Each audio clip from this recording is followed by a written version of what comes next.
Hey guys, the Firebird is here. It's just me. My brother couldn't be here today because he's crying because of Albino Studio Series Blitzwing. Yes, I know guys. I'm also pretty disappointed on the coloring for Blitzwing, but hey, let's not bash him for just being an albino. I mean, some of my favorite things are albino-ish.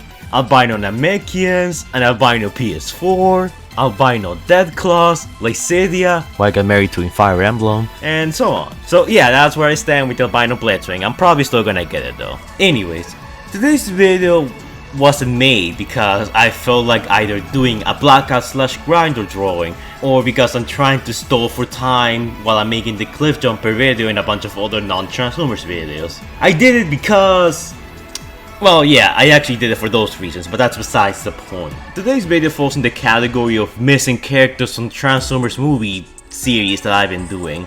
I think the name I chose for this series was Forgotten Warriors, but honestly, I kinda just upload these kinds of videos whenever I feel like it, so you can call this whatever you want. And it's been a while since I did one of these, so, you know, I felt like bringing it back. Anyways, before we begin, I have a question of the day for you all, and that is, who do you like better, Blackout or Grinder? Tell me in the comments down below which one of these two characters you like better. Tell me the reasons why, what you like about them, your favorite moment these two had in the movies, or tell me if you dislike them both and why. In case you guys don't know, question of the day is something that I do basically to like ask you guys a question and push the YouTube algorithm to favor my videos. I will be answering to some of your comments. So it could be a simple short comment, or it could be a really, you know, in-depth, deep explanation of the philosophical debate of who's better, Blackout or Grinder, pizza and ice cream, a helicopter or a bigger helicopter. There's actually not that much difference between the two of them, so this is gonna be an interesting one. Anyways, keeping up with the whole, you know, missing character series that I've been doing for this channel for quite a while. Today we're talking about a missing character from Transformers Dark of the Moon, which I've been talking about Dark of the Moon a lot lately. And that is Blackout or Grinder. It's pretty hard to tell. Is that racist?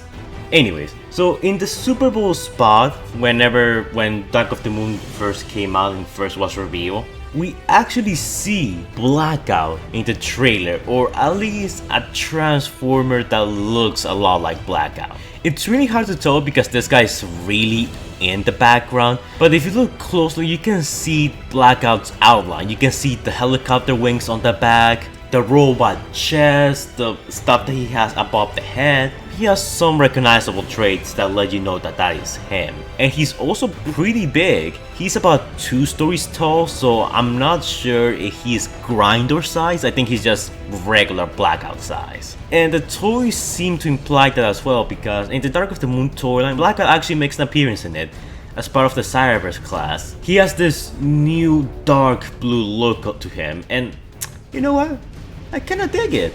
Oh, and Scorponok's also back. I'm pretty sure they used the Scorponok figure here to make the Studio Series Scorponok and just remodel it and recolored it a little. What's interesting here is that, unlike how he was previously depicted, Scorponok here has just this very, you know, darkened and muted colors. He has the silver head and just like a jet black body color to him. Blackout's colors here also look pretty muted. As for his stats, he has a strength of 8, intelligence of 6, speed 8, endurance 7, rank 7, courage 5, fire plus 9, and skill 5. So this guy is pretty much the same in terms of his stats with the original, you know, Transformers Blackout. And for his vehicle mode, he transforms into a Sikorsky Paved Low trademark mode, which it's basically the vehicle mode that the original Blackout had in the first Transformers movie. His description says, together with Scorponok, this massive Decepticon destroyer seeks out his leader's enemies and annihilates them. Blackout leaves no witnesses to his passing, preferring to destroy everything around him rather than leave anything behind that might benefit the enemy. So it's a pretty Blackout description if you ask me. Now what's interesting here is that this guy was actually cut from like the movie, and I understand if you want to cut some characters and put some other ones here and there. But what's so weird is that if you look at the Super Bowl spot, he was supposed to be placed in the spot where Shockwave was. So it looks like originally there was supposed to be an extended fight sequence between Optimus Prime and Blackout. Like, I'm not saying that Blackout would have been the final boss of the Optimus Prime rage scene. I'm saying that instead of Shockwave dying right then and there, it was most likely supposed to be Blackout, the one who was gonna have a short fight scene with Optimus. Well, you know, Optimus punches him and rips out his head and stuff. But he was replaced with Shockwave for the final trailer and, you know, the final cut of the film. Which, it's kind of odd, and I don't really get the reasoning behind it. My guess is that originally the producers said that Shockwave was gonna be the main villain of the film, so maybe they didn't want to keep Shockwave in there to like spoil anything, and they just, you know, put a stand-in for Blackout in there to like fool the fans. Or maybe originally Shockwave was supposed to have a, you know, more prevalent role throughout the film. Well, I don't want to say a more prevalent role because, you know, it's the Michael Bay universe. He probably would have been shafted like everyone else, but at least his that scene was probably meant to be a little different, because you do have those Burger King and other commercial ads that showcase that originally Shockwave and Optimus were gonna have a more extended fight scene, kind of like how it was supposed to happen with Bumblebee and Barricade before, you know, it was ultimately cut and was kept really short. But the fact that they added Blackout to the Transformers Cyberverse toyline does lead me to believe that he was in fact gonna be on the film. He probably wasn't supposed to have a big role in the fights or, you know, in the movie itself, but ultimately he was cut, and, you know, Hasbro still decided to do his Cyberverse toy because, you know, money, am I right? And honestly, let's look at the way this scene turns out. In the original movie, Optimus swoops in, kills Shockwave, uses his gun to destroy the pillar. Now, what happens if we switch Shockwave here with Blackout? If Blackout is here, Optimus will have to swoop in, kill Blackout. He's probably gonna kill him like pretty much the same as he kills Shockwave, if not maybe in a slightly different way, because, you know, Blackout has more than one eye. But Blackout doesn't have a gun for, you know, Optimus Prime to use to destroy the pillars that the Decepticons are currently protecting. So my guess is that Michael Bay didn't want to have, you know, Optimus Prime kill Blackout. They have a small extended fight scene with Shockwave because, you know, adding some more scenes will make the film longer. And you guys might be thinking that making the film longer will be a good thing, but, well, it might be a good thing for you. For casual audiences, like, they kind of just want to go there, see a cool action scene that doesn't drag out for too long, and be satisfied. So making the final act, which was purely one big fight, longer, it was probably not the best thing to do, and Michael Bay kind of just wanted to, you know, wrap some scenes up and finish some Decepticons off quickly, you know, take off that checklist so people know that this is the last Transformers movie ever, until Hasbro gave him more money and say, hey, do Age of Extinction and The Last Night next, and he was like, okay. So, you know, by placing Shockwave there, you get rid of Shockwave immediately and just use him to like set out the next stage of the fight scene, which is the Autobots and Decepticons fighting for control of the pillar. Because if you keep Blackout here, you know, you kill Blackout and then you need to have another fight scene with Shockwave. So this is one of those changes I can kind of understand. I definitely don't think this is the same Blackout from the first movie, because as far as we know, Blackout was killed and his remains were, you know, basically buried in the bottom of the deepest ocean, and then some of his parts were probably used to like restore Megatron and Revenge of the Fallen. So this is probably one of those generic Blackout clones, kind of like we have those, you know, Brawl and Constructicon copies for the Decepticons every here and there. This is probably supposed to be the same scenario, but I still thought it was kind of interesting as to why out of all of these random protoforms here, it was this Blackout clone, this Grinder lookalike, the one who was caught and like not anybody else. But hey, maybe it's better that way. You know, having Blackout and Grinder is already confusing enough, so imagine having a third Blackout in there. That will be even more confusing. But hey, that's Michael Bay for you. Apparently all Decepticons look the same. But anyways guys, before we go, shout out to our patrons Morise Prime, Mateo, Mario Gordon, Christopher Prime, Stephanie Ballard, and the absolute madman himself, Jordan the Great, who donated $100. Thank you guys for donating, it's much appreciated.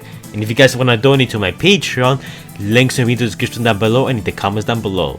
By donating to my Patreon, you get access to some of my videos early, You can request your own videos, you receive a shout out at the end of my videos, you can participate in some of my videos if you so choose, and you get a few previews of some of my new works that are currently in development. There are plenty of rewards that you get as a result of becoming one of my patrons, and I do plan to adding a few more in the future as time goes on and the patrons grow, but keep in mind that donating is entirely optional, because freedom is the right of all sentient beings. Thank you to my patrons for donating, it's much appreciated, and if you guys wanna donate, you know what to do. So yeah, thanks a lot guys. Anyways guys, that's it for this video. Bit of a short video for today just because, well, this is kind of a filler video while I prepare, some of my other videos. I'm thinking of, other video ideas and what to talk about. You guys seem to be really interested on me, working on the redesign series. I'm gonna continue doing that. I can't straight up tell you when I'm gonna do part 2 for that. It's coming, that's for sure, but I still haven't quite decided when I'm gonna start working on it, because currently I'm working on some other stuff. Also, a lot of you guys show some decent support for the cut content from Transformers Dark of the Moon, and I'm gonna make more for the other 2 movies.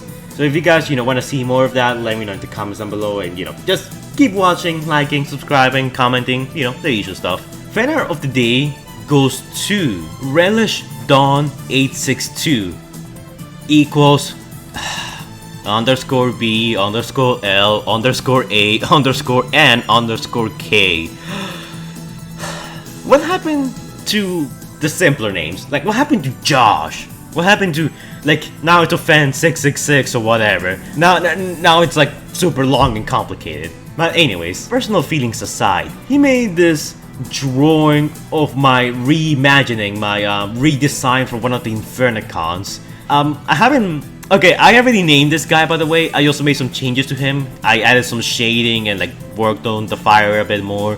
And I did came up with a name for him. I decided to name him Hellhound just cause, it tells you all about this character, and in a franchise with such creative names like Bumblebee, Ironhide, Ratchet, Jazz, Starscream, Blackout, Hellhound seems pretty appropriate. I don't remember who suggested that name. I'm so sorry. I'm gonna have to look through the comments again until I find your comment, but someone suggested it, and I thought it was, sure, why not? It fits, it works pretty well, so I go with that. Okay, so he made this drawing of, in the style of Transformers Battle Tactics, which is a defunct mobile game for Transformers, which came after Transformers Universe, and it didn't last very long. I have to admit, it looks good. You told me that you're still working on this, it's your first time doing digital art, but I have to say, man, this looks really good. For your first drawing, you actually did a pretty good job with this. It looks pretty good. It's pretty good, man.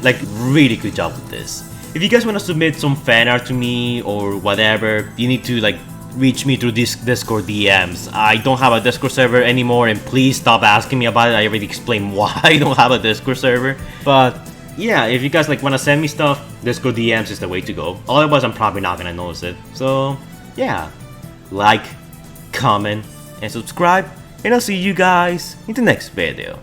Stay safe, guys.